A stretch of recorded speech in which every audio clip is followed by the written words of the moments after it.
It's not a body buried in the wall. It's like a whole Star Wars trench run. Oh, they're like, what nerds lives here? Welcome to the Creative Slash Podcast, where we explore what happens when creativity collides with everything else. I'm Brad Woodard, and I'm joined here with my good friend and co-host, Dustin Lee. Whether you're an artist looking to grow your following or you're just curious about where creativity can take you, this is your weekly dose of real talk about making it as a creative human. In today's episode, we share an interview with the artist behind some of the most beautiful beer labels and board games, designer, illustrator, and quiet creative force, Josh Emrich. We get into what it means to build long-term client trust, the value of discipline with no stakes, and how he was really tempted to build a Star Wars trench run in the walls of his house. Josh talks about accepting mistakes and moving forward, how he balances high standards but still staying present, and why he isn't in a rush to update his own portfolio. If you've ever wrestled with creative overthinking, perfectionism, or making space for hobbies that aren't side hustles, this one's for you. Enjoy.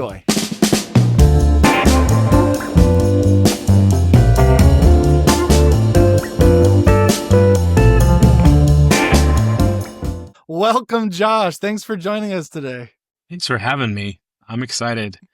I don't normally do these, so it's very revealing not only to myself, but I don't know. I feel like I'm not very self-aware sometimes, so it's really weird to hear what other people think about you or what their impression is of you, and so it's super helpful. Well, just wait until we get the comments of this once we post the podcast. We'll find out what people think of you right away. I do have a question for you, and hopefully it's one you've not been asked before, but if you were to pick someone to play you in a movie about your life, who would the actor be and why? I know you're a big movie buff, so this is why I prepped this one for you. Oh man, this is so hard. I feel like just in terms of life now, I feel like Seth Rogen, but our personalities are so different. I think this is more just certain this things in his life. I know. It's I have no idea. Gosh, I feel sorry for that person to try to unpack this. What made you full say method Seth on Rogen me. right off the bat? What's that? Yeah.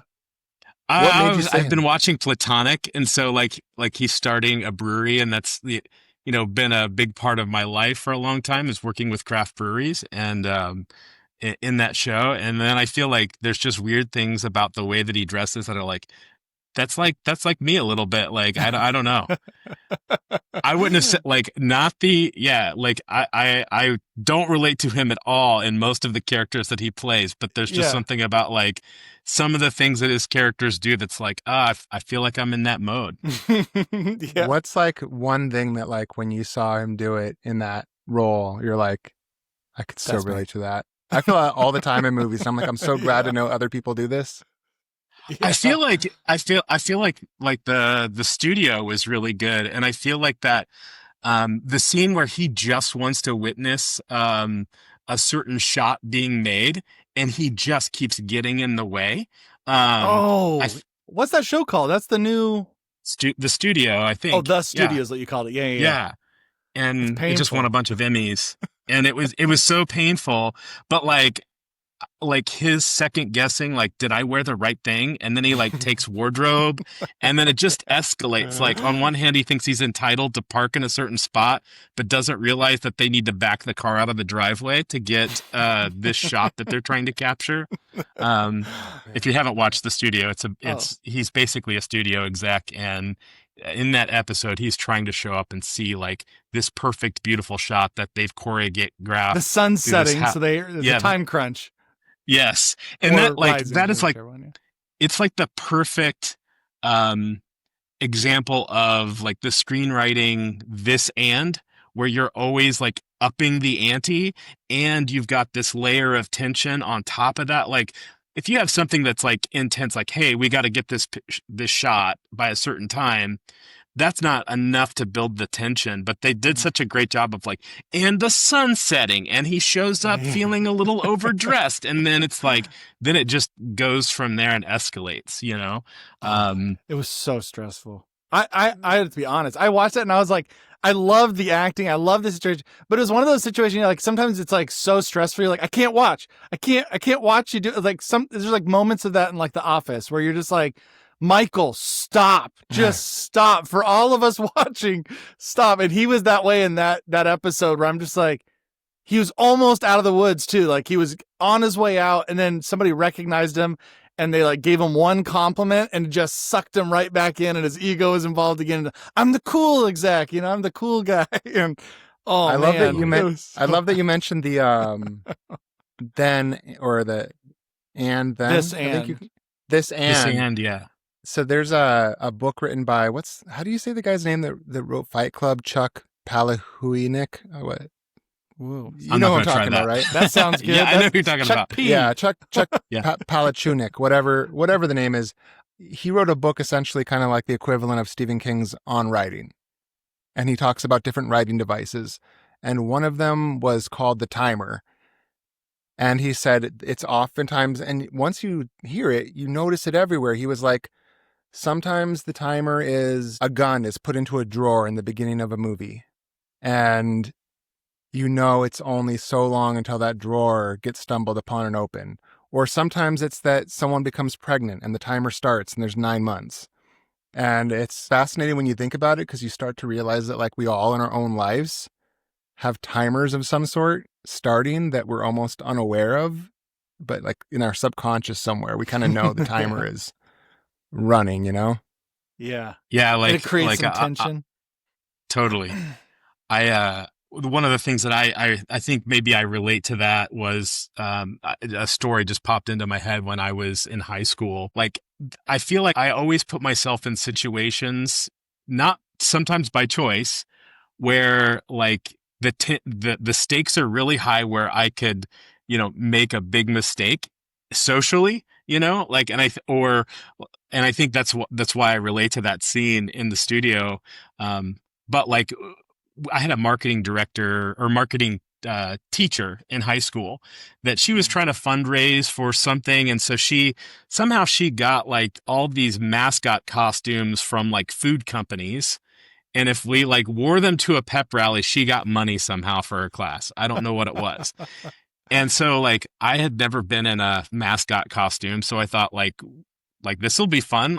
I get there and I have like the most lame costume. It's like a Twinkie from like the 70s, a Mr. Twinkie, but you can't, like, if you think about a Twinkie, it's shaped like a giant tube. And so like, I couldn't move. I had to like shuffle. No, like there was, the armholes came out the sides of your body. So so you're kind of your arms are pinned against you and you only have your forearms sticking out. Like a T-Rex. So this is the gun in the drawer right now. Is okay. My arms are stuck in here. I'm at a pep rally with like all of my contemporaries, whatever you call those, your fellow students, and I'm just thinking like, I hope nobody finds out who is in this costume. And people kept asking me like, who's in there? And I'm like, I'm not gonna say. Like, so it's like in the middle of the pep rally. Somehow I'm on the floor and I don't see this photographer behind me. And I totally fall over the photographer. The head thing that was on top of this costume, to me, feels like it's sliding out onto the floor. And now I can't move because my arms are pinned against me. And I'm like trying to do the worm to get a hold of this like Twinkie helmet and put it back on as fast as possible and then try to stand up. And like, I even like ended up like falling back on the photographer a little bit. Oh, I have no idea if anyone ever saw that, but like in my mind, it's like, I wish there was footage. Like to me, that feels like my equivalent of that scene in the studio. So, but it was like, okay. Yeah. I have to tell you this because I have a very similar thing that I feel for you, man. Like, I was at, it was my son's like 7th birthday and we went to one of those places with like the trampolines, but it also had, what are those things where you hook it onto you and it's like you're in a harness and you kind of glide over things on a rail. Wait, is it the one that they can go like to a like zip the line? whole park? Yeah, it's like an indoor zip line. That's exactly what it is. And so my son wants to go on it. And I'm like, yeah, buddy, let's go. So I get in line to go. Well, I don't realize that when you when you use it, you have to run and then jump so the zip line will propel you. So I just like go to the edge and then I just go and flop myself off the side and I just slide very slowly halfway through and it just stops and I'm over like rotating like toys underneath and there's like stairways going up and there's dads like with their cameras like taking videos of me and stuff like that. And I'm just hanging there, you know, I'm starting to get a little bit of a dad bod a little bit, you know, it just doesn't look like I should be in this harness, man. The harness does nobody any favors, by the way. Dude, it took them like 3 minutes for someone to even notice that I was stuck there. And then they had to call some specialist that gets the hook on the thing. There was a hook. So there was a hook. There was a hook and it felt like 5 minutes felt like I might as well have been up there for an hour, dude. And I'm just waiting for this thing to snap. And I land on top of the spinning little horse that's rotating under me. Oh my gosh. I hate that. Those are like, that's why you don't see me anywhere. Like, you know, like it's like I put my work out there. It's like, I'm going to do something that's going to end up in that, you know, situation. That's right. We don't see you a lot. I was about to say, that's something that I always like, you know, when I'm looking for your work, I always see it through Instagram, but then I go to your website recently for this podcast. And I was like, is there anything new on the website? It's just blank. I mean, not blank. It's got your information there. Just no work there. And it's like coming soon. How long has it been saying coming soon, to be honest? Probably since last year. I don't know.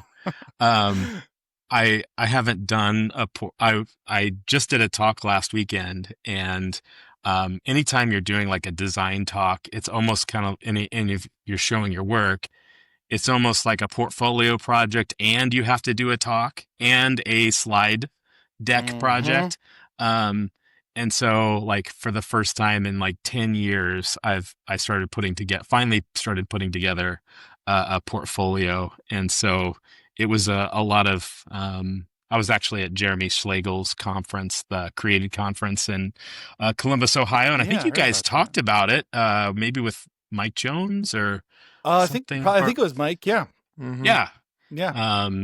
So yeah, it was great. And so, yeah, I've finally started putting some together and it's like I've forgotten about stuff that I've done and you're like going through. It's like, oh, that's not so bad. That's pretty good. Like, but yeah. But how do you get away with that? Really like, how do you get away with like not putting work up? I mean, like, you know what I mean? Like, I think a lot of creatives listening are probably like, what the hell? Like I put up my work everywhere. I try to curate this site and then, you know, someone like Josh Emrich who's getting all of this amazing work, you know, doesn't have to post anything. What's your secret? I think there's two things. I feel like on one level, it's I've done a good job on each project and made the most of it. And so it's just one project kind of bleeds into another. People, I mean, I do have stuff out on Instagram and I think people had found me through that.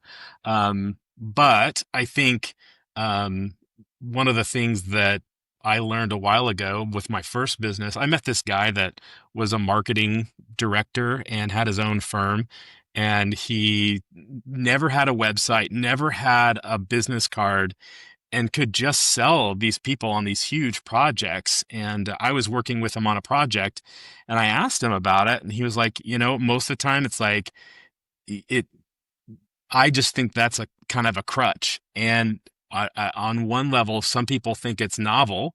But then on the other level, it's like, I just get really good at building trust and talking to people. And I think that's part of it as well. Like, I think you can rely definitely way too much on a portfolio and be very passive. And so oftentimes, I'll do a project and then I'll think about, well, who needs to see this? Who can I get this in front of? And I'll just send it to someone. Smart.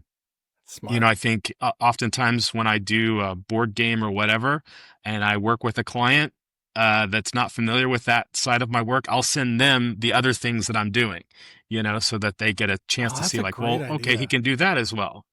So, yeah. So when you say, yeah, go ahead. I think you're going to ask the same question. You go first. Okay. When you say building trust, because I think you're right. Like for me, I don't do design work really anymore. I hire designers and illustrators mostly. And I think you're right, Brad. Like portfolios are very secondary. And I look at them for 15 seconds, max, unless the work is like insane. And that's because what matters more is what do people say? Like how much experience do they have? What do people say that have worked with them? How good is their history of getting things in on time? When you say building trust, like what does that look like? If someone's trying to emulate that and there was a checklist of things to do, what would it be? Yeah. I've got a long answer for this question, I think. It's a long podcast. Yeah. Time. Yeah. So this is another life experience story thing. I had a friend that was a coach for the Pacers. And I was asking him once, what's it like to be a coach in the NBA? Because these guys are like, they can have you fired. He's like, you're totally right. Like, I have to basically answer 3 questions for them. I have to get them, first of all, to see, like, can this person help me? Can they just practically make me a better player and help me reach my goals? And then 2, is this person working in my best interest? Like, are they truly, like, are they out for the glory? Are they trying to get their name? So I think with my clients, like, I'm thinking about those things in terms of building trust. Like, I want them to know that my priority is not, making a portfolio piece. So when they see that I don't have a lot of work out there, they kind of know that, well, he's got good work, but he's not showing it. So like there's a certain, like, I think psychological thing that happens there where I want them to know that I'm proud of the work. That's not why I don't show it, but I want them to know, like, the work that I'm doing, I'm really trying to make it in your best interest. And I think the other part of building trust is, like, I tend to ask questions more about their business and what business goals that they want this piece of work to have. And usually I've worked with people long enough that I get that insight to know, like, was this piece actually effective? I don't like working on stuff where I just turn it over and I never hear from them again. Like, I love that relationship piece.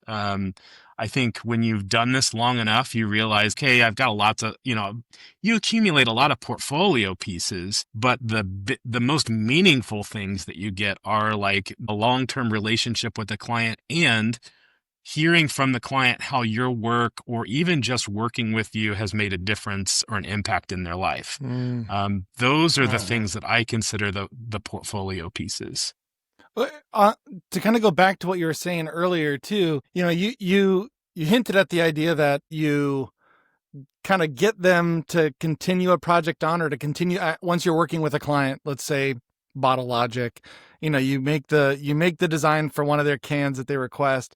What are you doing? What's the dialogue you're having with them to kind of extend that project beyond just that one can? Is that the idea? Is that what you're saying? Like, you're able to kind of like not I hate to say like sell them, but sell them on new ideas and how to extend this brand or to extend the project. A lot of the work that I get too is it comes as soon as that project, I'll get one thing and then all of a sudden we're like, hey, well, what if you did this? And they're like, that's great.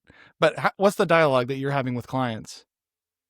I think it's I will give them an idea, even if it means not a project for me. Like, you know what I mean? Like, I'm there to solve their problems, whether it's an illustration problem or a graphic design problem or whatever. I will try to give them direction in some way or fashion that helps them solve their problem beyond just like what I'm doing or what I can provide to them. So, and sometimes I'll learn a new skill. I think like with craft beer and people like Bottle Logic, I learned more about like the TTB approval process than most breweries at the time, the breweries that I would start working with knew. I would know more about like how labels are produced. TTB is the government agency that approves labels and recipes and styles. So like when you look at a beer label, the government warning, when it lists the style of the beer, it has to be a specific sentence and all of those things. And I think so not only could I, deliver, the branding, the graphic design, the creative, I could also make sure that like the creative we were doing is compliant and it can actually be produced. So it's like trying to go that one level. Yeah. Yes. I bet that's got to be a huge thing for clients, because I feel like that's an easy thing for designers to be like, not my job. I'm just going to get this beautiful art because that part sucks and I don't want to do that. Like, I'm just going to give you the art that you're paying me for. That's above my pay grade or below. I don't know, below me. Okay. So hiring people, I totally understand what you're saying. And it's every so often you get designers or creatives that are looking through the work, they almost like second order thinking. So they're not just thinking, how does my artwork look?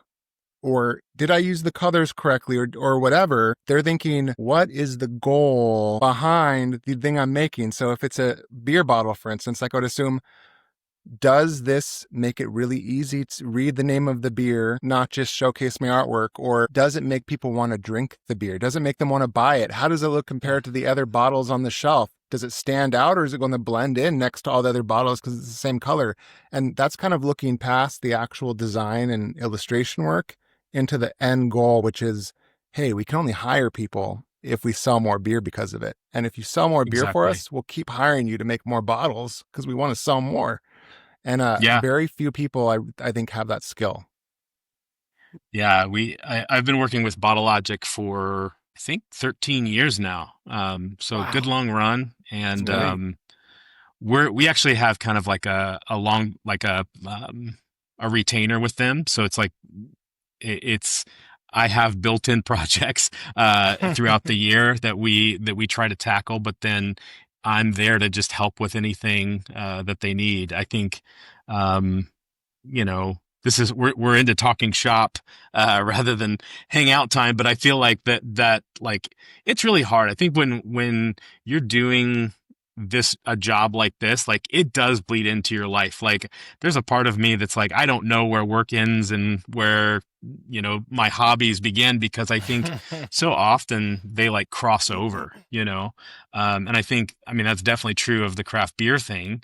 And specifically with Bottle Logic, but the TTB thing, like the reason why I wanted to learn that is because I didn't want to slap that government information on there and have it not feel considered and thoughtful. So I wanted to know all the rules around that so that I could make that look like almost like nice texture on the label, like that those things that you have to put on there for government reasons can actually be designed and careful and thoughtful. And the reason why I do that is I feel like with anything, unless you're an expert, like a real expert in something, you can't tell the difference between something that's like a 5 and a 10, maybe. You know what I mean? Like you have to be an expert in order to really know the difference between something that's like an 8 and a 10 in terms of, 1 out of a 10 graphic design or illustration or something like that. Oh, sure. Well, with beer, it's kind of the same way. Like there's only a few people that can tell you like, yeah, that IPA is a 10 versus an 8. And so the level of care and intention that we put on the labels becomes a reflection of maybe the care and attention that's been put in the beer as well. So if there's all these details that we put into it and all these Easter eggs that people can go down the rabbit hole with Bottle Logic, then they, that helps them inform how they feel about the beer too. So, yeah. That's a really great insight, because the packaging really does tell you something about what's inside of it. And when they don't align, like even if you make a beautiful, I don't know, if you work for Pabst Blue Ribbon and you were making labels, but they're just absolutely beautiful and flawlessly executed, that's going to create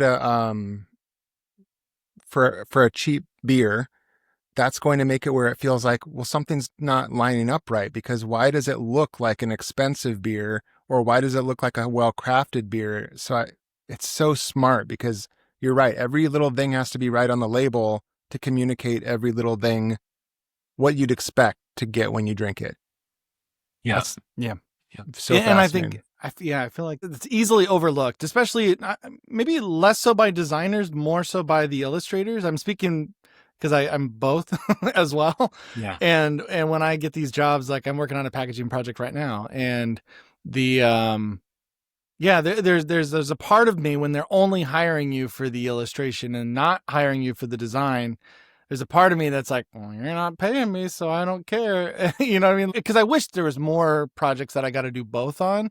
But there is this initial feeling of just like, that's not my job. Like, my job is to create this stunning artwork. And sometimes you can get really hyper focused and you have these blinders on where you're just like, my job is this. Whereas the times that I get the best response and the best results for my clients is when I take those blinders off and I see the whole project and I'm like, okay, I see the vision. I want to be a part of the thing. I don't want to just be one little element that's in there and it feels disconnected, but I did my job because it looks awesome. And you know what I mean? Like, there's some sacrifices that can be made if you're listening to what they have to say and you're looking at the work. There's some places in the process where you can kind of step back and be like, okay, I'm willing to negotiate on a couple of these things that I think would look really cool illustratively, but for the sake of what you're trying to do and for the sake of the design that we already have, the constraints I'm working in, I might have to just tone some of that stuff down and just kind of be a good team player to make this work better. But that's a hard thing to do. That's a hard thing because I think a lot of times as illustrators, especially, you're like hyper focused, which brings me into my next question. Actually, you talked about being hyper fixated.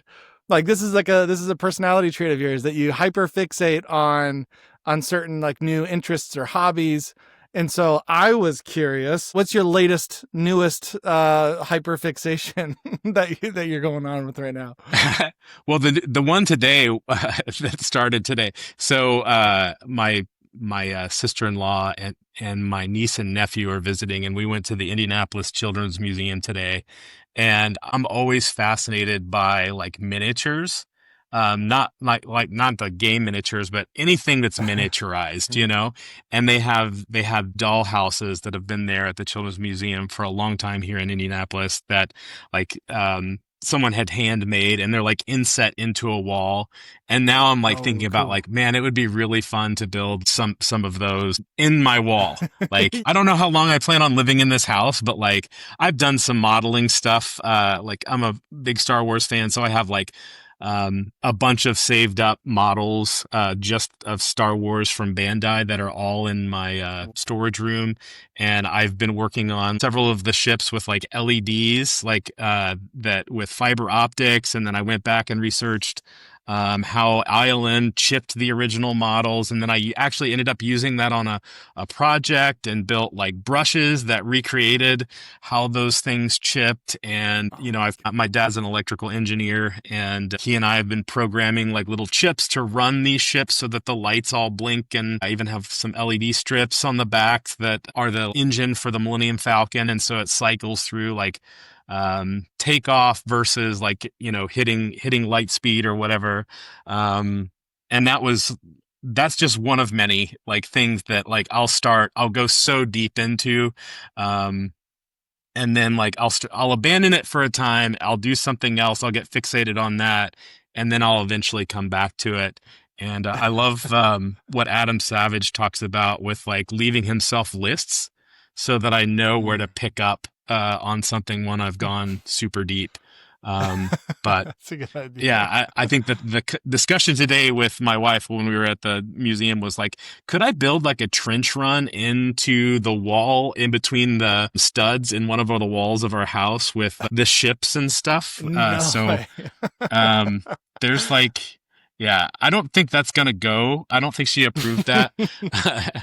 But if you ever moved, you just seal it off, but leave it all in there. So when they go and they do some home renovation, the next owners, they're going to just find that whole trench run. It's not a body buried in the wall. It's like a whole Star Wars trench run. Oh, they're like, what nerds lives here? Okay, I'm going to end up on like the Houses of Zillow or whatever that show is where they find crazy houses with weird stuff in it. Yeah. So on things like that, where you're picking up these new hobbies, because I actually wish I had a bunch of hobbies and I don't, and I really want to.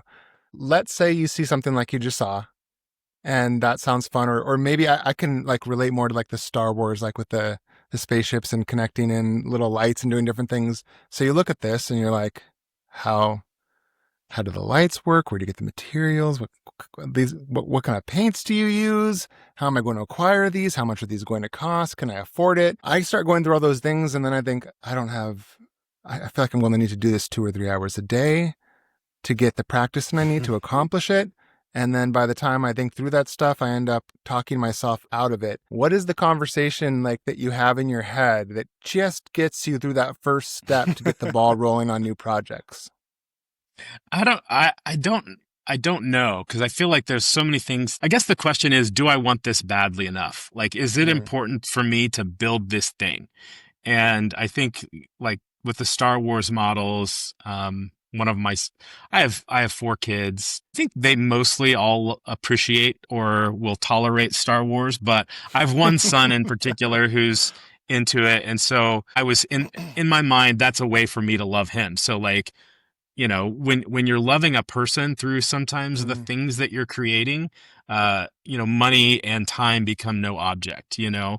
At the same time, you can't let those things come between you and actually loving them. And I think that's kind of like what I think when designers are building a piece for themselves or for their portfolio, sometimes they can come between, you know, that can come between loving their client, you know, where they're not like really serving them. And I'd say the same is true like with hobbies. If there's not a relational component to this, I don't want to do stuff by myself. I think that's probably like the first thing. So the modeling became a way for me to connect a little bit with my dad, in a way that I can do the artsy stuff and he can do the technological things, you know? And so that's a way for us to collaborate. And, you know, I think that to me is like more the deciding factor. Do I really, really want to do this and make something? It's usually making something. And then the other side of it is like, who can I connect with along the way? How can this bring me closer to someone? Yeah, I love that. On that question, I saw this on your Instagram, and I saw also in your bio on your website, it was you made a Mary Poppins umbrella, like the head of it, the little parrot head. You replicated that, like you hand carved it and everything. What was the story behind that? And how'd you make it? Because it looks, I don't know if you saw it, Dustin. It looks crazy real. Like, where is it? It's on his Instagram. I could send you the link to that while he's explaining it. No, it's a little bit further down. Yeah, so my wife Katie, like she's not a enthusiastic participator in Halloween. Halloween's coming up, but a couple years ago, she made the mistake of mentioning to me like, if I ever win as anything, I think I could do Mary Poppins.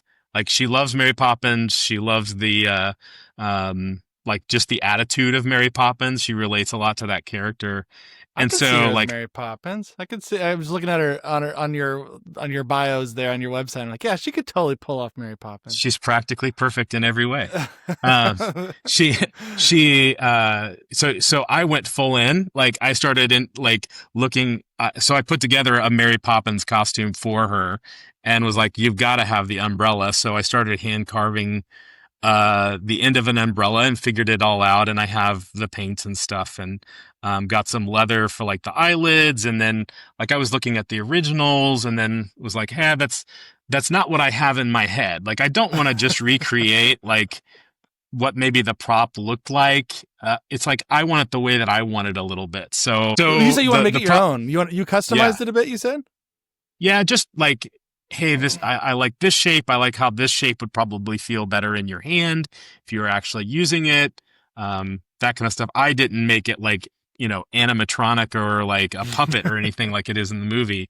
But anyway, I made that for my wife, and then my other people in my family saw it. And so I ended up making like 6 or 7 of them. No way. And I have a few more blocks that I have abandoned for a while, and I will come back to and make more. Oh my gosh. Yeah, it looks. Did you see it, Dustin? No, I've been scrolling looking for it, but I don't see it. Oh no, right. Well, you'll have to see it afterwards. It's really good.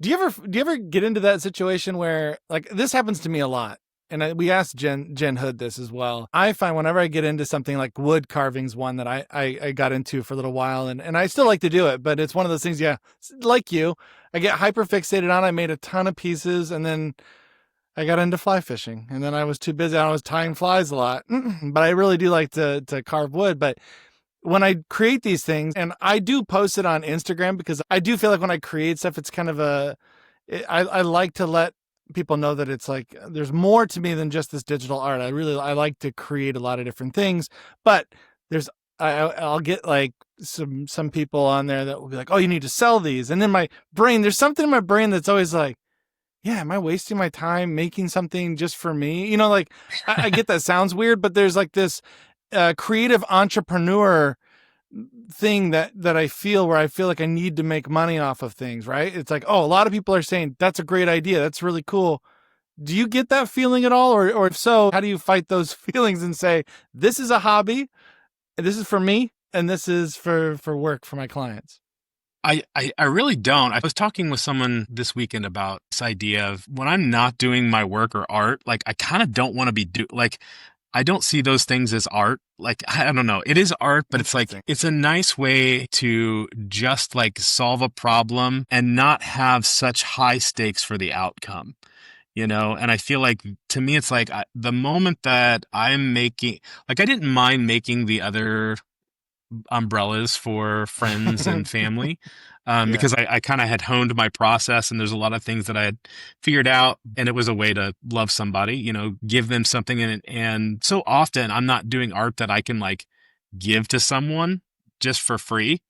And I think that's like, I don't want to take that like ability to gift something and then turn that into a commercial enterprise, like, because most of my family can't afford, I don't want to do design for them, because that's like, what I do all day, or illustrate something. It's like, I want to make something that's like just for them, or something that was very therapeutic for me to make.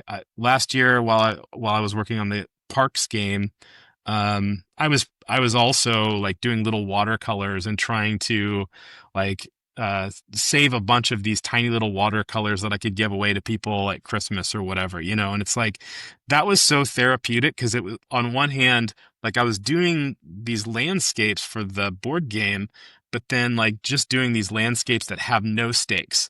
Like, I could either tear this one up, or it's good enough to keep, and I'll just keep going. And I like those things that almost kind of turn into a discipline with no stakes. Like, I think wood carving can kind of feel that way, where you kind of get into the groove and you're just, no pun intended, sorry, where you're just kind of like working, and you're working, but you're not like thinking, like, where it's kind of, you're still making decisions, and you're trying to chip away to get to the thing that you're trying to make. But there's a certain point where you kind of reach this Zen level, and I think sometimes when you have these stakes and you're trying to turn it into, something that you get paid for or whatever, it's like, it zaps all the fun out of it. And then it just becomes another Emrich office project rather than a Josh Emrich project, Yeah, that's true. I'm going to flip the subject here a little bit.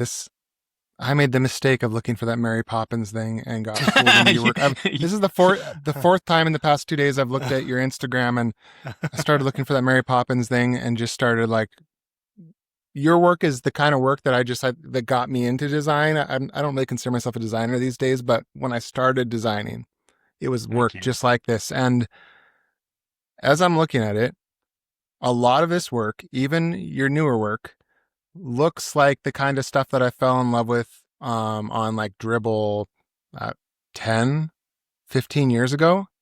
It still looks great. And I wonder this in my business all the time. I'm like, I'll see these new trends come up and I'll be like, do I need to start using like more fuchsia? It seems like everyone's using fuchsia all the time, or they're starting to use these quote unquote 90s, typography type styles from magazines and stuff like that. I'm like, should we be using that? You're not doing that at all. Your work looks fairly, and correct me if you feel I'm reading this wrong, it feels fairly consistent over time, and it's all so good and it all looks timeless. How do you know How do you do that? I don't even know how to ask it better. How do you know that it's going to work today, Brad, or maybe Josh? You can help me finish this question. I can't quite say it. Do you get what I'm trying to get at, though? Yeah. How are you making timeless stuff like this and knowing that it's timeless before the time went by? Because it doesn't look like you're following any trend. It doesn't look like you're influenced by them very much.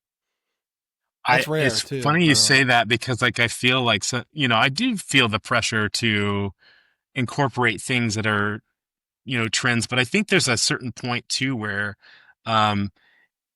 you have the things that you like, and you have them on standby, but I'm always excited to like bring this other little element in. And I don't know. Like, I think I'm really bad at trying to be self-aware of sometimes the choices or things that I'm making. Like, I do have a reason for everything that I do. At the same time, it's really hard for me to explain how I came to that reason. Like, what's my process to get to that reason?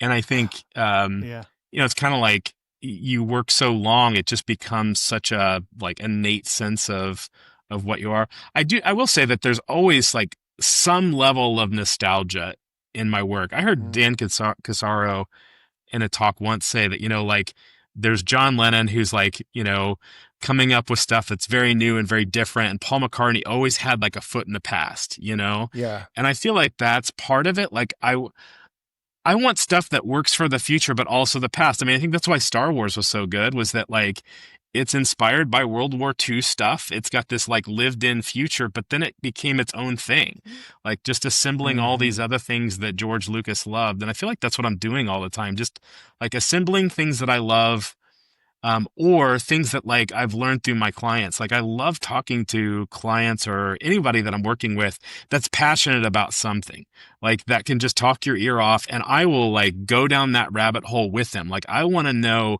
why you love this thing so much and help me understand that. And I think that's really helpful to kind of reach that level where something feels a little bit timeless. I also love like any kind of subculture. And I think those are people that love something so much they're willing to be weird about it, and I love that. Yeah. Like, I want to meet those people and find out why they love it, how it came, like how that like aesthetic developed, and like how can I participate in that in a certain way. And I think sometimes when your trends now come and go so fast, and I felt that pressure a little bit to do that, but then it like things play out so fast, like the psychedelic thing that you see kind of everywhere, psychedelic type, and like that's been around for a little while, and I feel like maybe that's on its way out. And after you've been around for a while, you see things that kind of,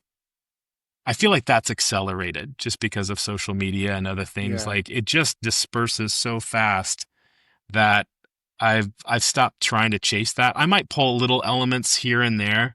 Like, I love the thing that I loved out of the psychedelic stuff that's been out for a while is just the like the neon colors. Like, I did a project recently where I was like incorporating that and trying to like do some of the things that I do, but like with funky color palettes. I did notice a lot of that.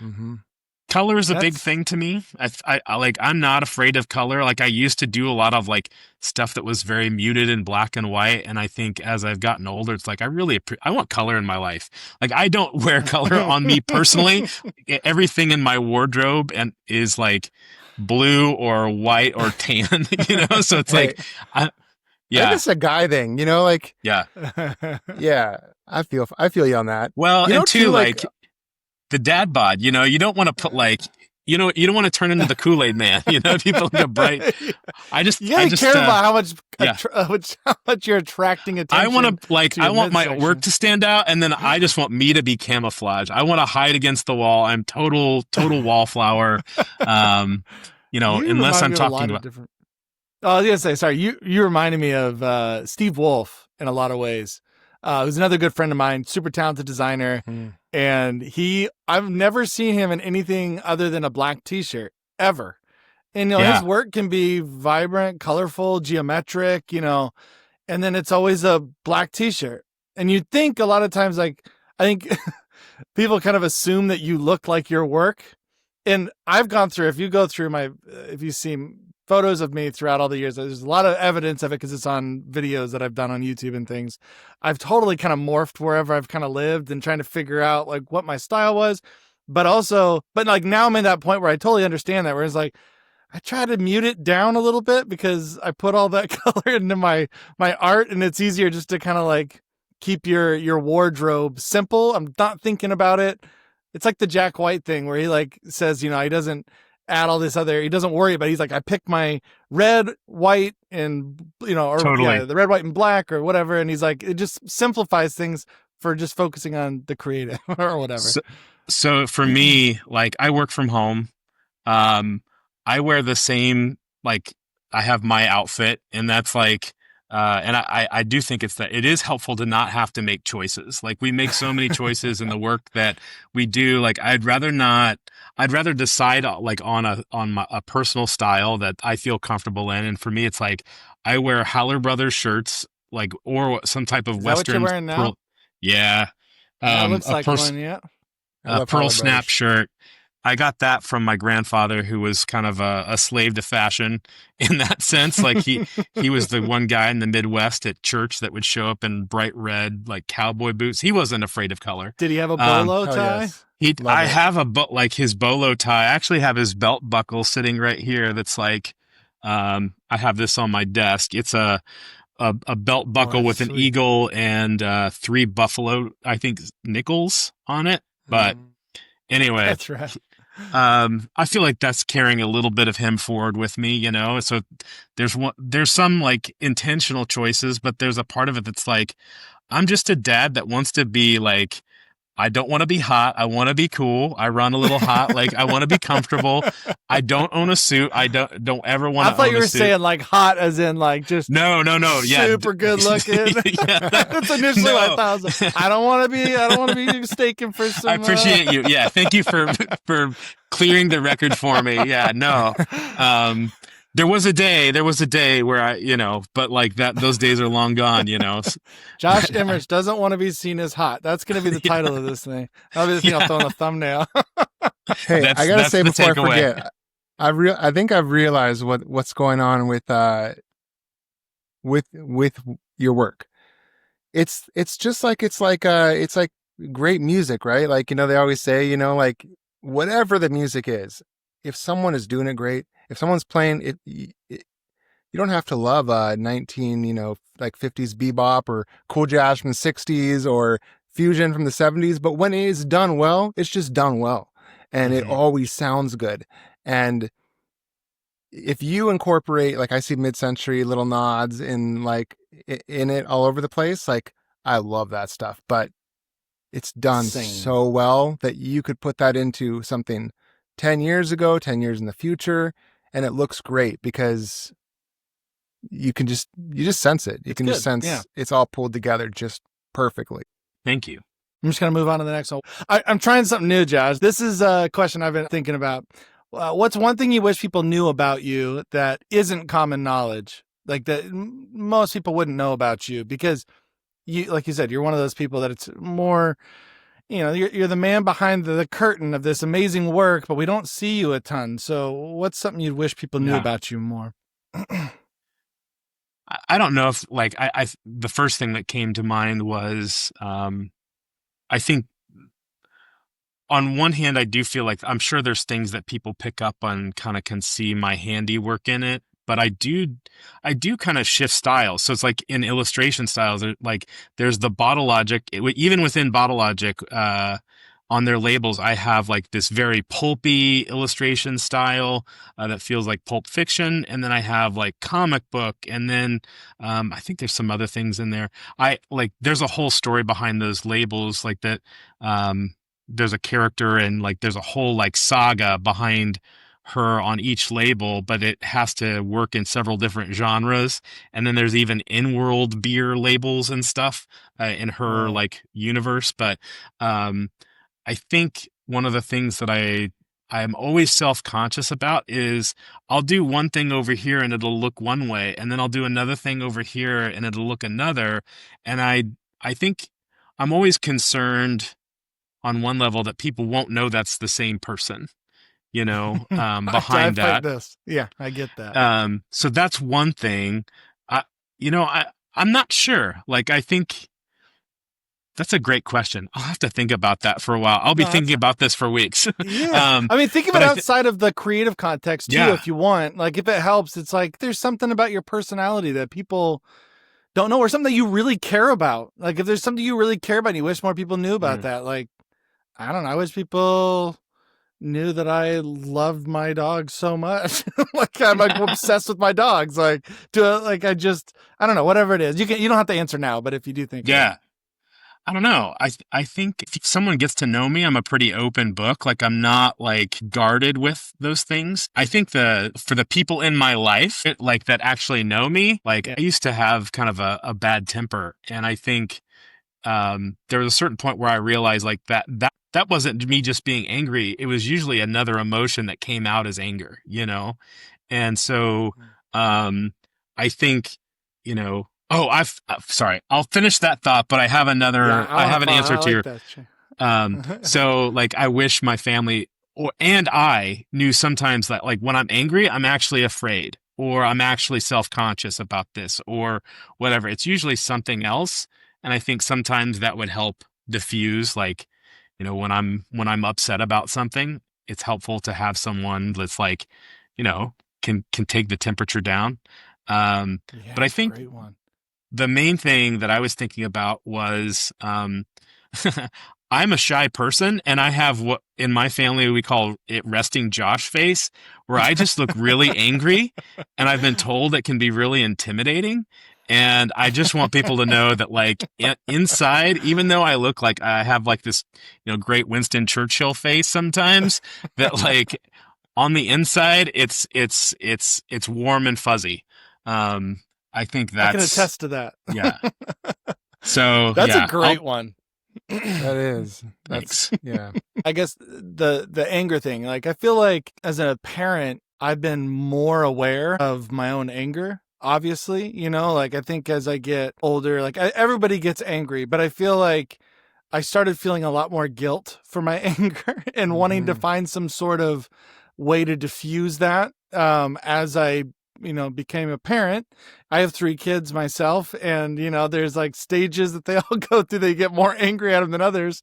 But what's a tip that you've learned for anybody who may struggle with a temper or something like that? Something real life, something tangible, something I could take away that could help me diffuse situations. One thing you did say that I think is great is recognizing where the anger comes from and recognizing the emotions. That's fantastic. Is there anything else, or is that, I don't want to. Yeah. I mean, I think I'm a person who wants to plan everything and have like, just bring excellence everywhere I go. Like, I'm a little bit of a perfectionist. And sometimes when things don't go the way that I'm expecting, like I can derail a little bit. Like, it takes me a little while to turn the ship. And it's not like, it's not like I'm throwing a fit or anything. It just takes me a little bit to like, okay, grieve that. And I think there's 2 things. One, you'd think I would have learned by now that like the world's a kind of a broken place, and you own, not in a pessimistic way, but in a way that allows you to pivot, is to recognize like expecting things to go wrong. And that's just part of it. And you need to be able to pivot and turn. But then you also need to allow yourself a little moment to grieve and then pick yourself back up and shake the dust off and get going again.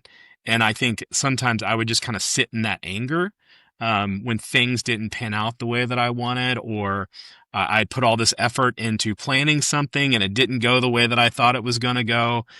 It's just been helpful to like, 1, expect that I can't outplan life. And then 2, that it's okay to sit there and grieve a little bit and take a moment. Because sometimes I would just, sit in that anger and not allow myself a chance to grieve, the way that I imagine things to be. So, yeah, I feel that. I have a question. I sometimes buy books in bulk to give as gifts. I'm a Yes. recipient. I can, yeah. I think I benefited from got it. some behind me. If you were to have a book or two or three that you wished you could give to a bunch of people, Mhm. what would it be? It's a great question. The two that come to mind are Range by Daniel Epstein. Can't remember I might have his name wrong. Oh yeah, It's Daniel Z. Epstein. Was he an Yeah. American lawyer? This is I a don't- different one. No, I don't know. Sorry, go ahead. Josh is like, I he's should- an author. I should be looking it up. Yeah, what is that? Well, we put you on the spot. No, I am Range. genuinely curious. Why generalists Yes, that triumph one. in a specialized world? Yes, that's the one. I think I consider myself a little bit of a generalist, and I think there's a lot of people that talk about niching, and maybe you guys were just talking about this with someone. Was it Jen Hood or someone? Probably about Or Amy Hood. I can't. No, it was Jen Hood, but I'm trying to remember. It sounds familiar. Go ahead and finish your thought. Yeah. So like I have found like I get a lot of work because I am a little bit of a generalist. I can assemble something for people that may not exist in the world in the way that they want it or the way that we could solve their problem. I also think like there's a lot of pressure, and what that book is really great about is there's a lot of pressure to be a 20 under 20 or a 30 under 30, but that's not really how life works. Like, there's not really a timetable for most people. And the people that have, I think this book makes a great case is that, one, your prefrontal cortex isn't fully developed. And so like there's a certain part early in life where you're not all you could be yet, you know? And then the other part of it that I think is really great is like, it takes time to assemble the skills where you can be in the top 1% in the combination of skills that you have. Like, and I think where the niche argument is a struggle for people is not everyone can be in the top 1% of what they do in that one thing. But if you take like design, illustration, learning about chipping ILM models, I don't know, and you learn about craft beer, that can make you like, you know, for me anyway, like that can make me very valuable to a client and maybe produce a body of work that's sustainable and provides a good income for my family. And I feel like, hey, this is kind of my dream job now, you know? So I really recommend that book. I'll check that out. That sounds like it sounds really good. It sounds right up my alley too. I have seen that book and almost gotten it a couple times, so that's a good confirmation for me. I recognize the cover of that. I'm looking up another one real quick just to make sure I get the title right this time. I'm really bad at like lyrics. I cannot remember lyrics. I cannot remember like a quote, like verbatim. You're preaching to the choir. So like I have to. So the other book is The Ruthless Elimination of Hurry by John Mark Comer, who's a Christian pastor. And it just talks about like the rhythms of Jesus and just trying to like slow down. Like I feel like we are always rushing to the next thing. And I always find myself listening to podcasts where you're trying to like maximize yourself every moment. Yeah.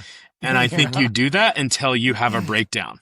And I feel like I need to be better about being present and then being prepared, like taking the time between like meetings. Like I serve at our church every Wednesday night.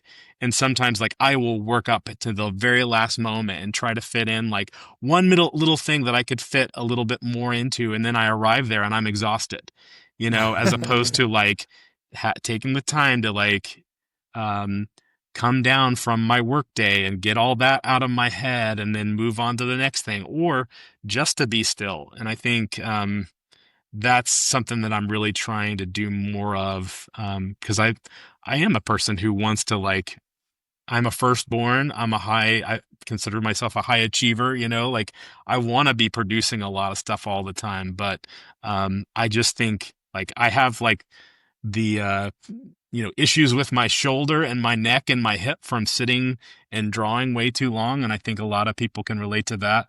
It's a dangerous career. People don't understand how dangerous this career is. I know. We're putting our lives on the line every day we sit in this chair. But like that repetitive movement. For real. No, so yeah, like when all I was jokes aside, that's awful. Yeah. When I was working on parks, I ended up like I could barely lift my shoulder up like for weeks, and ended up having some health issues just because I was illustrating and drawing so much. But yeah, I think just eliminating hurry and wanting to feel like I'm just taking my time, the appropriate amount of time. And I think trying to think through my day of like, this is whatever I get done today. And I know there's some people that can be on the other side of this. Whatever I accomplish today is what I was intended to accomplish. Like, I don't need more time in the day. I have the exact amount that I need to get done what I need to get done. And if I don't get some things done, it's for tomorrow. It's for the next day. Otherwise, like, I'm just a zombie to my family and the people around me. Wow, Yeah. man, I feel like one you're thing I talking to me 'cause love I'm bad about at that. talking to folks, Josh, I don't know exactly how old you are, but you mentioned you have 4 kids. I have 3 kids. Brad has 3. Is it 3? I was making Get an outta imaginary here. kid up. What is that? I swear, for some reason, I was like making an imaginary kid, and I was like, "Who's that 4th kid?" Reminds me of 4 kids, yeah. Reminds me of Norm Macdonald's talking to Jerry Seinfeld, and he's like, "But you don't have kids," to Jerry Seinfeld, and Jerry Seinfeld's like, "Yeah, I do." It's like, he's like, "I have 3 kids," and then Norm Macdonald's like, he's like, "Huh, agree to disagree."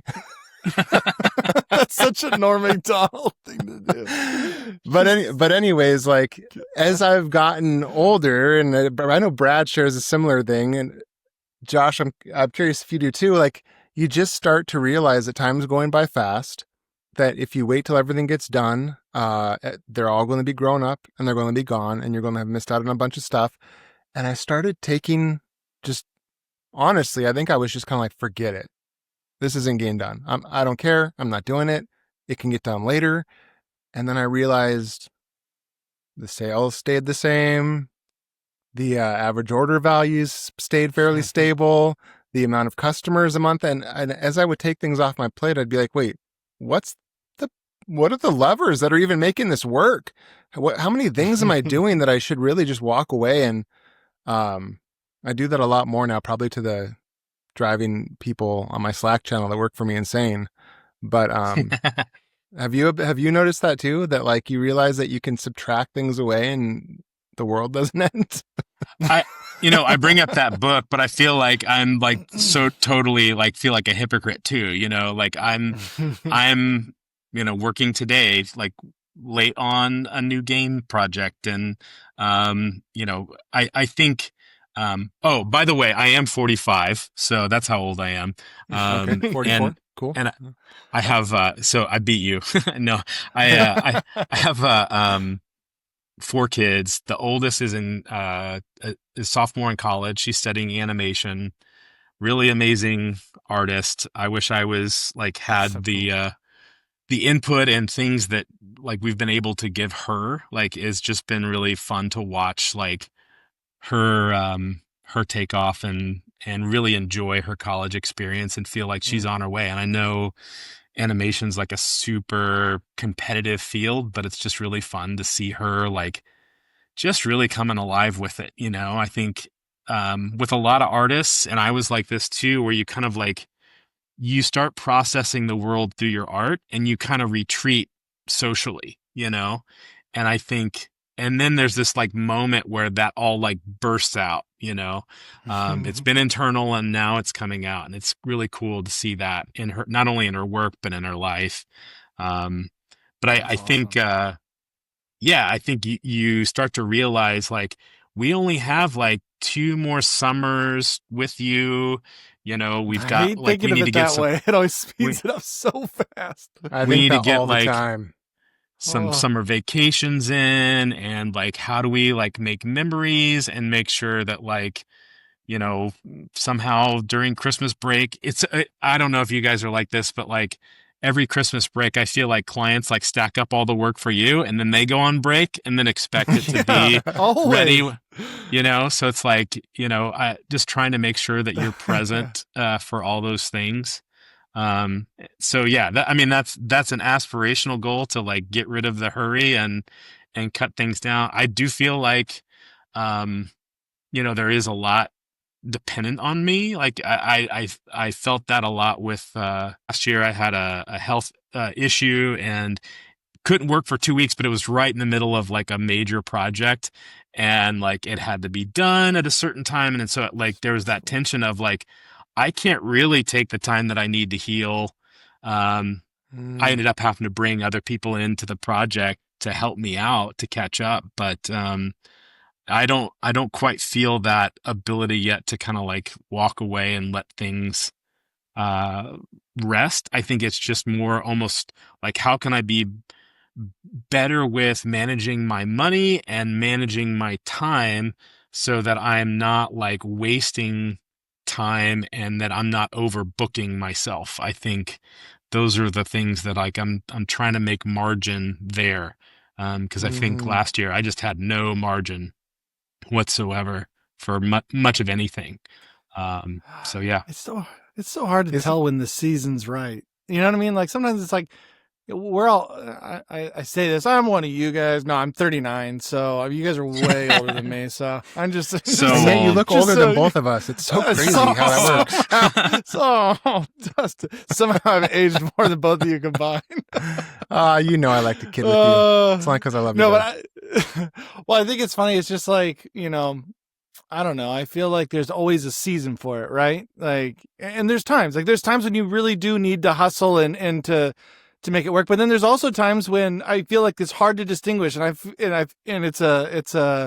it's something I think all creatives really need to work on and start when they're younger, is understanding where that line is and when that season is like, okay, this is something I can't budge on. This one I need to just power through the weekend and get this project done because I promised my client, I don't have anything else that I'm blowing off that's more important. I just need to sacrifice a little bit right now. Whereas maybe the next week it's you got injured, and to really fully recover and to take care of your body, which is more important, you might have to tell them and disappoint somebody and maybe even lose a client because you're like, I can't, what I mean? But whereas I think there's a lot of times we'll try to push through a lot of this stuff, right? Like our arm's hurting, so we just continue to push through it because this is what we need to do to make the money to pay the bills to fix my arm or whatever.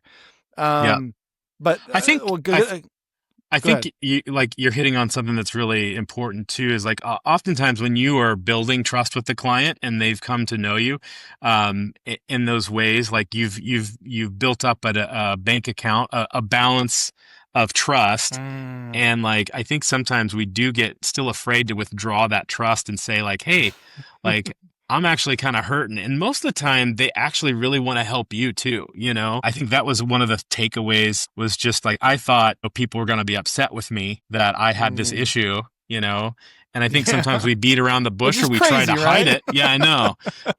You try to hide it or something like that. And I think people would rather you just be like upfront and be like, hey, I need more time. And here's why. And, I'm really sorry, but I can't do this. And I want to do well for you. Like I want to be at my full capacity, I totally agree. Like, yeah, some people, if they don't respect that, you shouldn't work for them. Yeah, exactly. Yeah, sorry, 100%. Some people, I feel like they're afraid that accepting something from someone is troubling them or you're burdening them. But I always I got into this because my wife would always be telling me, she'd be like, no, don't say yes to that. They'll say, do you want something? Do you want a drink? Or do you want this? Or you want to go do that? And I'd be like, sure, that sounds good. And then she'd be like, don't bother them with that. They're busy. But I was like, but it feels good. Like we got like a little new espresso machine last year, and people were coming over for like the community groups, right? And I'd be like, hey, you want a coffee? Yeah. You want one of these that. these cappuccino ones, and they, oh, no, I don't want to trouble you with that. I'm like, couldn't bother you. I'm asking you because I want to use my new espresso machine. Like, we're good. Like, I want to hook you up with something here, you know? And I think that sometimes we forget that people do, like, if you're like, hey, I need some time. Like, some people really want to be able to be like, yeah, Josh, like, it's all good, you know? Yeah. It's like they're getting to give you something. You're allowing them that opportunity to serve. That, you know, that just dips into service in general. My wife, so Crystal, she's very much a service oriented person, and her mom's the same way. And it's such an amazing quality where they don't want anything in return, but it's their love language. They just want to serve. And if you give them the opportunity, they will take it, or they'll make an opportunity because that's what they like to do and it makes them feel good. And, but they're also the worst at receiving it. And then if you think about it, which is funny because it's like, that's their love language. And if you were to turn them down, that would probably hurt their feelings. But if they give it, but you know what I mean? So it's just this funny thing that I think we do is sometimes we get kind of stuck in our own heads, and it becomes like, this is the way I like to treat other people. But, you know, I don't know, for some reason, because it benefits me, but when they try to do it back, and you don't think that may be their love language, you know, maybe they're also service oriented and want to serve you. And that does a lot for them. Mm-hmm. Totally. I relate a lot to what you were saying, Dustin, about, just, you know, wanting to serve and have, you know, be a host, you know. Katie and I, like, we learned a lot through working with Bottle Logic about the hospitality industry, and they were always introducing us to like really good food. And like, when I first met with them, I stayed in their home, like one of the owners' homes, which was like, felt really uncomfortable like that at first, but then it was like, it really was important, I think, long-term for the relationship. And, you know, they are like always doing things to the max, like, you know, cooking pizza or on a wood-fired grill, or doing like these, you know, elaborate smoking parties where they're smoking meat all day or whatever. But like, Nice. I've taken that back to my home, and then like we love to do that for people in our neighborhood. And then I know that Mike Jones talked about that when he was talking with you guys. I do listen to your podcast. It's really good. You guys are doing a great job. One. I'm just kidding. I know. No, I'm kidding. Yeah. But I love to do that for people. And it's like, I want you to like experience something new, and I want to like be a part of it with you.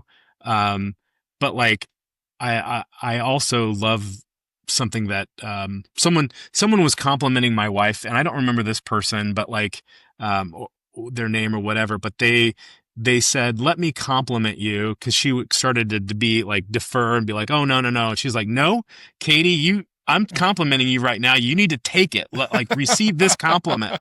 And I think there's that point where it's like, you kind of have to like push it on people. And then like, if you don't like it, just like don't eat it. Don't feel like you have to have it, but like, I'm going to make this for you. And if you don't like it, it's fine. I tell that with people all the time when we're like sampling beer. Like, if you don't like this beer, don't drink it. Like, move on to find something that you like, you know? Yeah. But yeah, I love like hospitality and inviting people over, and just, that's what I want to do when I'm done with work. Like, I get energized when someone comes over and we are cooking for them or playing board games or something. Like, that just brings life like back into me. And Katie would say the same thing. Like, we'll feel tired, but then if someone's coming over, it's like, oh, so-and-so's coming over. And like, you have that second wind, you know? Yeah. Like, people never come over at the end of the day and you're tired and you play board games or have a meal, and then you look back and you go, you know what? Like, this week, I really regret having those people over totally. for that dinner. You will have that with like work stuff. I really regret that I spent that extra 2 hours in Klaviyo trying to set the automation up so it worked correctly. You never say, you know what? Time well spent. That's a great point. It's so true. Now, I love the whole idea of just having to slow down, because I feel like that's something that I'm pretty bad at, and I want to do better. And you're mentioning the book, and you're like, I don't know, I feel like I'm a hypocrite, but I'm like, that's why you have the book, right? Yeah. that's why we collect these books. It's not because we figured it all out. It's because we're figuring it out.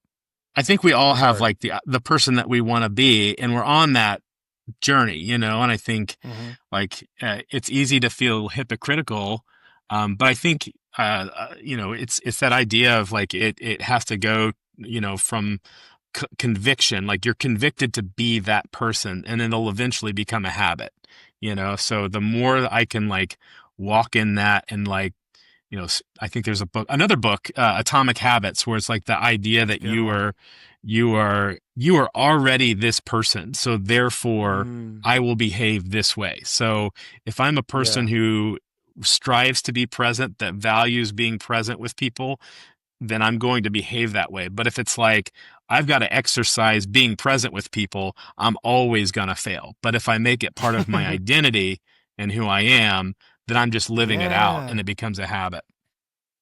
Right. Yeah. Like if you're like you never say to yourself, well, I'm just going to design stuff.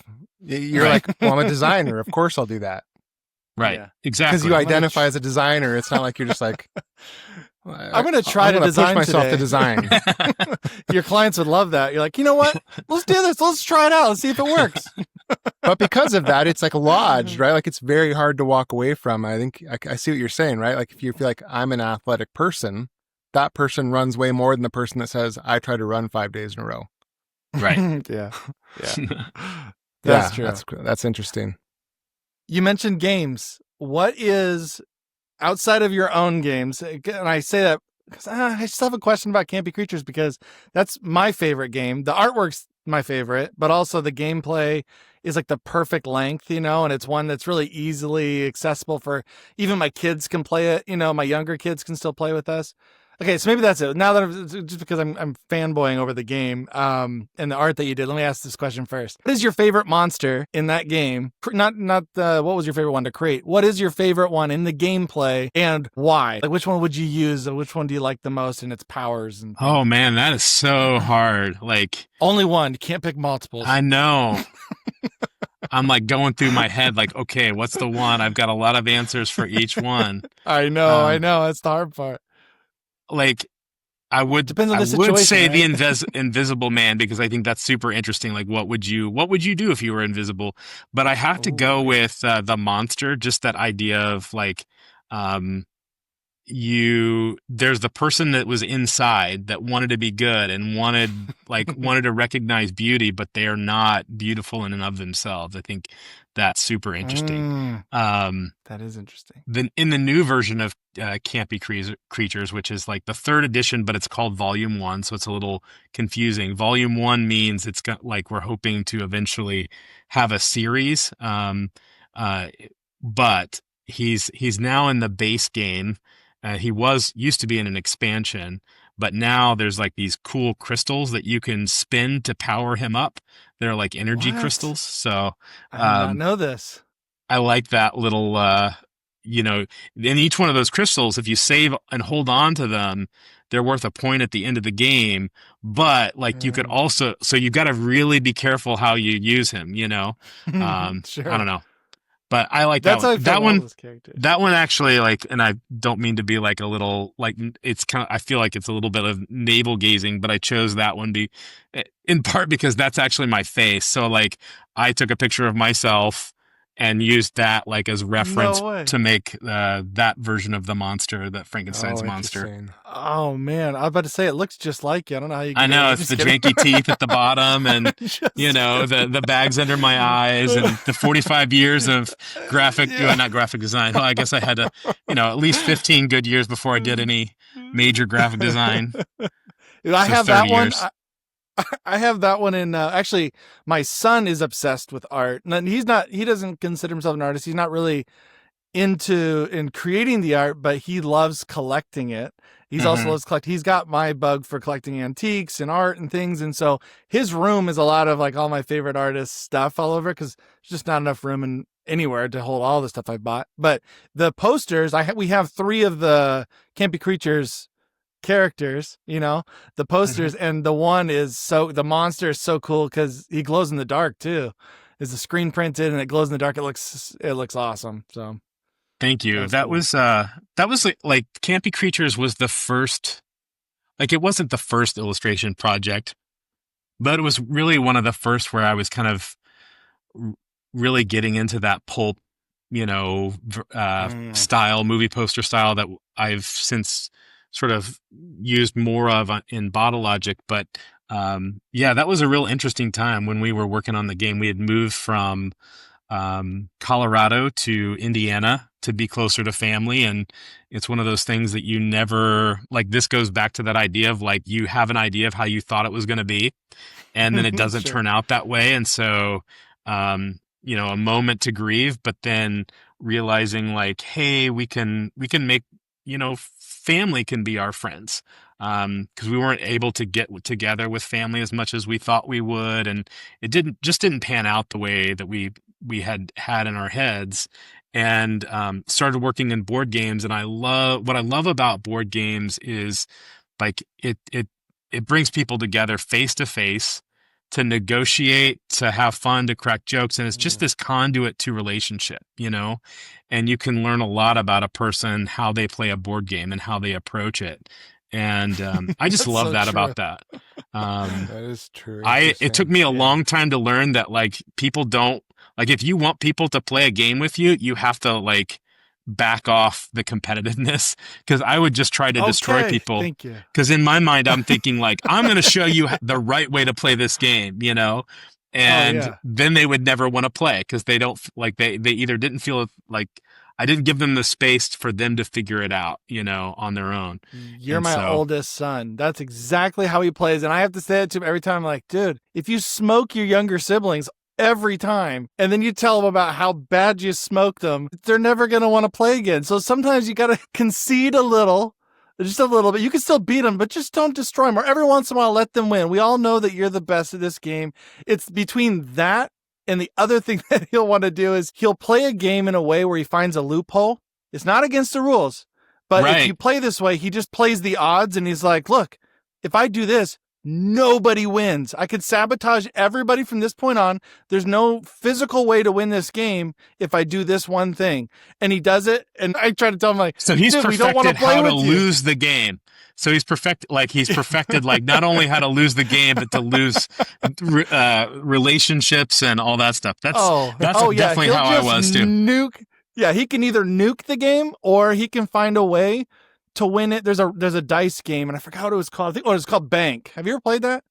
I have not. It's you can get an app on your phone, and it has it so you can kind of keep track of the score, and you roll these dice. You'll all have like a little bowl, and you put dice in. You all have each of your own dice, and then you all can sit down, and we kind of like project it, or we have it shared on the screen so you can have the app and it shows the score.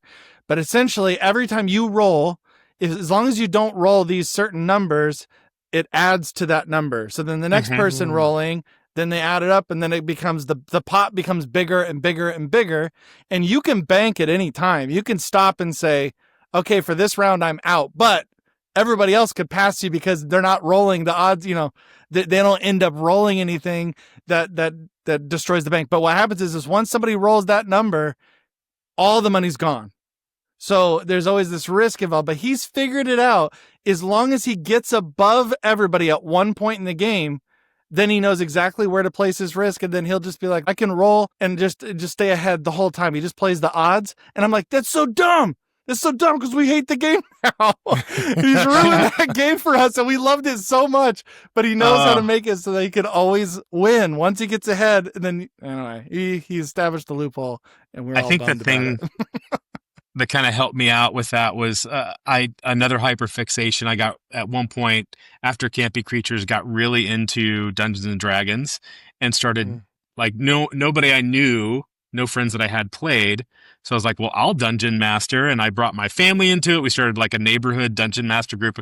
This was before COVID, and like the role of the dungeon master is to make sure everyone has a great time. Everyone gets a hero moment. I think like being the dungeon master kind of changed my perspective of I'm here to like, again, be a host. I am like facilitating this for everyone else. And I think that's kind of more the approach that I've had. Like when I play people that, whether they're at our house or wherever, it's like, I want to be like, I don't I don't mind losing anymore. Like I will lose to win the friendship, but not like my goal is to be like so good at the game that you won't tell that I'm intentionally losing, I guess. But I'm not the best gamer. Like I struggle with games that are like, I don't want to do anything for more than an hour. Like I say that, and I was playing Dungeons and Dragons, and that's like a commitment. But how many weeks? I love games. I love games that are like 15 to 30 minutes. Like I want to get a couple of games in, different ones, and I like sessions rather than one big long game. So Dustin, what games do you like? For you guys, if you had to pick a character in a Mario Kart, traditional characters, can't be the unlocked weird one. Like what character, if we were all got to hang out together, what's your strategic move in your Mario Kart character? Wait, is it in the racing or the battling? Because that changes things. Racing. I don't know. I feel like, so, again, I used to smoke my kids so bad in Mario Kart for such a long time. And now, like, my oldest son knows every single shortcut and can hold the longest power slide, whatever. I know. And, like, I'm trying to drive it like a real car, and he knows how to, like, just game the system. So I am stuck to, not Toad, but Koopa Troopa, the little Koopas. I just always play with that because it's like, I just like the way this feels.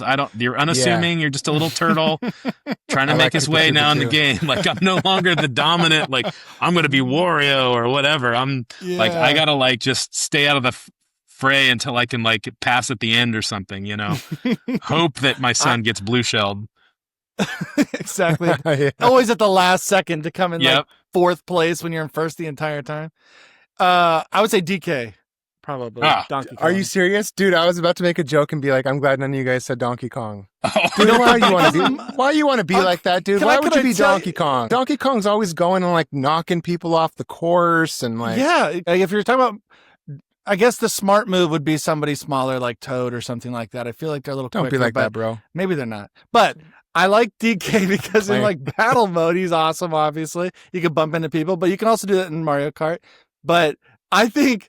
DK is just such a fun character, and I play Mario Tennis like religiously on the 64, and DK was my favorite character. Dude, you're so nice, just like talking to you like you're like one of the nicest people I've ever met. It's hilarious that like when you play the game you choose Donkey Kong, who just like creates like rains chaos down across like the entire game. I don't want to be a victim in a game. I mean, I could be that in life, I guess, but just in a game. If we're going to be in Fantasyland, I could be whatever I want to be, right? Oh man. I could be a bully in a guest. Dude, I want to play that with you now. We got to all get on a... I got the N64. We can do it. We should have like guest Mario sessions where we're just like, that'd be fun, dude. That's a good idea. We'll just, this will be a variety show at one point. And we'll have some good games on here. Because no one can say they can't afford, dude, what if we had the conversation while Mario Kart's going? Because then you can't really, it's like it distracts your brain enough that you can't really come up with. I think you would just get people with like the open mouth stare, and the double chin because they've just totally like lost like any kind of sense of like self-consciousness because they're so focused on the game. I think, and then you could use that for the covers of each podcast is like the person's like slap-jawed face, the terrible angle, just like from below. Totally. And then Mario Kart, like like it's kind of like the Dungeons and Dragons thing, right? Where like the Mario Kart's kind of like the god of the game because sometimes it's just like this is no fun if this person keeps winning. So all of a sudden you'll notice that the game is just like you're number one. Now I'm giving your buddy 3 blue turtle shells in a row on the last lap. Dude, that was always the case. Like the Cruising USA, it didn't matter how big your lead was, you could always come like.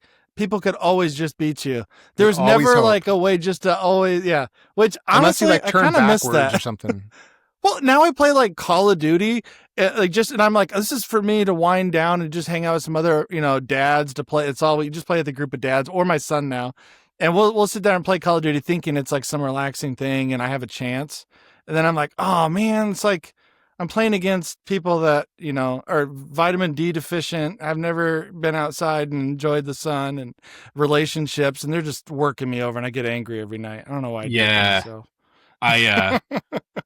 I think one year I got my kids the Harry Potter game that came out a couple years ago, and I like the exploring, but then when it came to fighting anyone, like I cannot move in like the 3D, you know, it's like, just give me like a side scroller and like I can do that. But like the moment like I'm moving in 3-dimensional space, like I'm lost. Like there's too many buttons, too many things. I'm out. Like, yeah. It's a greater skill gap now, I feel like. With all these games, it's such a huge skill gap. It doesn't keep it as even and fun, but sometimes I do wonder if you got a podcast and just edited it down to like 8 minutes.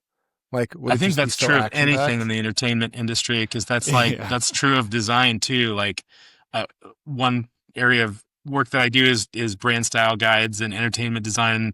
Like so often, like a show gets canceled or this thing doesn't even get used, you know. So it's they have a lot of stuff that's pretty great that never sees the time of day, you know. Although everything's on streaming now, it finds a home somewhere on streaming. Do you play any board games? No, not really. I used to. I play Everdale. I got into Everdale for a while with my kids. Mm-hmm. What's that? What kind of game is it? Everdale. It's sounds like fantasy. This, like, nature one where you like collect different things before like a cozy game. Comes. Yeah, it's kind of cozy. It's got a squirrel. All these animals that are like anthropomorphized and they live in a town, and like it has a great table presence and beautiful art, and that game's been out for maybe 5 years now, I think. It's been out for a little while. Sounds relaxing. I think you can get it at Target or to get into Barnes & Noble. What's that one called? Like Villains or something like that? It's like Disney's Disney game. Mm-hmm. What is it? I played it. It's Disney's Villains. Yeah, that was fun, but it was so hard. Like some of these games, I feel like you have to be like, your IQ has to be like over 100, which like I'm barely pushing that. So like I can't like. But that's a collaborative one, at least. Like there are some that I feel like you just have to have one person that knows what they're doing in games like that, because then they can kind of coach you through it because they're not fighting against you. If I remember correctly, I played it once. It was like one of those games. My brother-in-law's way into the bigger games, and he always brings them out, and he's like, no. It's really easy. I promise you'll love this one. I'm like, oh. All right, let's go through it. Let's spend the next hour learning how to play the game, and then we'll finally get to play it. Josh, that just made me really think of something I've really wanted to know about board games. Okay. You must have the answer to this. You're deep within the underground world of like already. Kind of mafia things that are happening with board games. We were in the Target the other day, and there's like a game called Lords of Catan or something like that. But it could, you familiar with what I'm talking about? I know, Settlers of Catan. Or maybe Settlers of Catan. Yeah, Settlers of Catan. Why did I say Lord? Settlers of Catan. I don't know, but it sounds like a cool mashup between Lord of the Rings and Catan and stuff. Yeah. I was like, is this a new one? Yeah, I was like, okay, but I'm here for that. Josh is like, but you get that. Let's say you get Everdale. I don't know what the price point is on the your guys' games, but you look at any of these and like it was like $45 or $50. You open these, it's a piece of folded cardboard with some cool little gems and different. Dude, I know retail stuff enough to know that probably costs like, I don't know, like the printing costs might be like what, $12 maybe. I don't even know what's going on with the economics up there. Are they marking this up like 1,000%? Or is like the mafia taking a cut every month? Or is there something I don't understand about the industry? No, actually, like $60. Yeah, I mean, there's a lot of like when you think about the cost of the artwork, that's probably the cost of the artwork is probably the biggest expense that goes into the game, as well as the development, and then you have like the overhead of the team. So it's like the the physical part of it may be inexpensive, but like all the development time, because like when we're developing a game, and I don't sit in on this very often, but they're playing that game over and over again with people on staff, and then having other people play it to like work out the kinks, and so you just have a lot of human time built into games in addition to that. So like anything like a video game, you have the cost of like what used to be the physical copy, but you have all that development and art development and all that kind of stuff in it. the economics of the cost isn't that bad. But one of the things that has really hurt the industry right now, especially for American board game producers, is tariffs, because almost everything, with the exception of printed cards, is made in China. And that actually really hurts the domestic board game publishers more than it hurts the European board game publishers that import. So like Settlers of Catan and Ticket to Ride and all the Ravensburger games like Villainous, which is the Disney game that you guys were mentioning. A lot of that is made and printed in Europe, which then gets imported anyway at a lower tariff rate than anything coming from China. So the German and European publishers are doing great, but the U.S. publishers, it's a little bit more difficult if they have a China-based supply chain. The difficulty in like moving that to the United States is there's people in China that are just so skilled and so good at either cutting things out of wood or doing ejected molded plastic, and it's just really hard to move that here in a time scale that makes sense for these publishers to like survive. So I think there's going to be quite a few layoffs and things. I think publishers are trying to pack as much into the game as they possibly can without and trying to keep the cost down, but it's really difficult. I know from the publisher that I work with, Keymaster Games, like they're spending a lot of money on tariffs right now. Like a big chunk of their profit is gone from just tariffs. And board games are really difficult to make. There's not a lot of margin for your game, and it's great that there's so many different games coming out right now, but it feels a little bit like craft brewing, to a few years ago, where there's just so many people piling into the industry and creating games, and it's great for the players. It's really hard for the companies because there's just an oversaturation, and you really have to have a game that like reaches a different level and reaches that broader audience that you can do multiple printings. It's a little bit like a children's book. Like it's great if you can like win a Caldecott and be in almost every American library and school, and that book will almost never come out of print. But for the vast majority of publishers, you're just not going to make a lot on each book that you release, and you really have to have those games that become like a franchise, like Catan. There's so many different versions and expansions of Catan or Ticket to Ride and Wingspan now. Those really successful games, those are like the economic engines that really drives those companies. And if companies don't maximize what they can make on those board games and those franchises, it's really hard for them to do development on anything else. Well, I could see like there being real brilliance and like, there's lifetime customer value, right? So, I can't remember.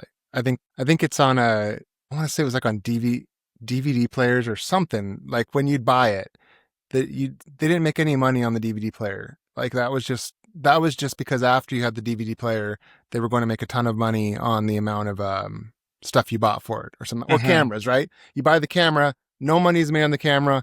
All the money's made on the film that you buy after that. So I could see like there's some games where like when you think about customer lifetime value, like what comes to mind is like games where you have to answer questions like Apples to Apples or maybe Exploding Kittens or something where the same, like eventually the novelty of those particular phrases or elements wears off and you want to expand. Because then the customer lifetime value goes up dramatically if you can get them to buy one more card pack or two more card packs, or people start thinking of getting them for Christmas for people because it's an easy thing to buy as a gift. Stocking stuffer. Yeah, a lot of strategy in making games. For sure. That's like, I just try to make them look pretty and try to align theme with the gameplay, like match those. I think in that industry for a long time, it was so dominated by fantasy or high conflict games, or civilization building, kind of like Catan, like you're building up cities and you're expanding and you're doing like, it's kind of like managing money and resources and that kind of stuff. So it's like economic games in a sense. And the cozy games thing kind of came along, and that I feel like there's a lot of themes that have come out that are really neat to see them really trying to reach beyond kind of like the core board game audience, which is like, really kind of very male centric. And I think that there's a lot of new themes that are coming out that are really interesting. Some of them, again, like are so specific. Like I don't know how they're going to make money on that game. Like it's about a certain point in history, and that could be really interesting and fascinating. But how many people are going to be like, yeah, I really want to learn about, 18th century, this in this country, or this thing that happened, other than like someone that's really into history. But I like those games that can give someone who doesn't play a game normally an excuse to play a game. And that's what I like about like campy creatures. And when I'm at conventions and things, it's weird for me to be like, to be signing games feels like a weird trip. Cause I never like, I'm always this person that's kind of more behind the scenes. And here with a game like Campy Creatures, it was really fun to ask people like, what's your favorite horror film or whatever? And I feel like that game did a good job of bringing people in that love like classic horror into playing a board game. And it's always interesting to hear like what movies they choose. And it's usually like my dad loved this movie and he and I used to just watch this together or whatever. And that's what I love about parks too, is like it's this great conversation starter. Everyone loves the national parks, as you know, Brad. It's fun to talk to people about like, what's your favorite park? Like, and then they'll tell you their experiences and where they grew up. And you just get this opportunity to just kind of like sit and listen and make that person feel heard. And they might even think of something that they hadn't been thinking of in a while. And I like the themes that kind of do that are accessible to people, that gets them thinking about board games in a different way, as opposed to sort of this very nerdy hobby that people do. Yeah. No, I love that. I was going to ask you, if you were to pack a game then that's maybe a quick one too, like something that's an easy one that you can just throw in a backpack or something like that. You're going to go on a trip. What's your go-to game outside of your own games? Like what's your go-to? I actually don't play my own games that often, so like it'll be interesting. Don't just tell me all the ones you made. I know. Like sometimes I'll like, you would. Yeah, like no, I'll sit down to play with someone and they'll think I know the rules, and I have to go back through my own games and like be like, well, what are these rules again? There's in that like 15 to 30 minute category, like I think All Play and 25th Century Games has done a really good job of making these really affordable, small games that have just enough strategy that you can kind of get into it. There's a famous board game designer named Reiner Knizia, who I just found out about this year at Gen Con, and he's like designed the most games of anyone, and his games are all kind of going back into print now and under new like themes and new titles. There's one fun game that he has I love playing because it's like enough strategy that adults are interested. It's not too complicated. Kids can play. And it's called Soda Smugglers, and you are trying to smuggle soda. So you're basically a drug runner, but they've made it PC or safe for kids. And you have three cards. Understand that. You have a hand of cards that have like a suitcase, and inside that suitcase on the backside of the card is how many soda are you trying to smuggle, And so you offer a bribe. Everyone takes turns being like the border guard, and then you have the two suitcases that you're trying to smuggle soda in, and it's kind of like a bluffing and deduction. Very lightly masked drug dealing thing. I know, it's hilarious. Like, they'll never understand. You're just preparing them for the future of crime. But yeah, it's like so you're trying to like, get away, like fake people out, and like so the border guard can like accept a bribe, and then he can't search your suitcases. And then they also get to like look and inspect some suitcases and then decide if they want to make an arrest. And so if you are smuggling too much for soda. Yeah, for soda. Dude, I'm looking at this game, and even the character on the front looks like the classic meme of a drug dealer with their like. I know. Soda Run. What'd you call it? Soda Run. Soda Smugglers. Soda Smugglers. Oh, a card game. It's really fun to see like people play that for the first time and like see. It's more about the dynamic at the table, and how people are like. Trying like, hey, you should take this bribe, like I don't know. It's just Oh, my oldest would love this game. That is one of the most interesting things about games, and I think that's like partially why Monopoly has stuck around for so long, is the fact that it's loose enough where if you're playing, a lot of people will play where you can negotiate deals or partnerships or different things, and you learn a lot about people, and you lose a lot of friends. You I think I definitely lost about half of my friends in 6th grade to Monopoly, but you learn who you don't want to be hanging out with. Dude, I had a terrible idea to play Monopoly with my wife when we were newlyweds. And oh man, why would you ever pick that game of all the games? And she was so mad because not because I'm good at this game. I was winning, but when I won the game, afterwards she goes, the whole time, because she was the banker, she's like, I was stealing and cheating the entire time, and somehow you still won the game. And I was like, that's what you're mad at me for? And that was like our first fight. Families have been torn apart. It could be worse. It could be worse. Oh, yeah, it could be worse. But yeah, I was like, what that game's a home wrecker. It is. Well, that's where you're supposed to gracefully lose. I didn't learn that yet. I was young. Yep. Young and yeah, dumb. you don't just buy everything.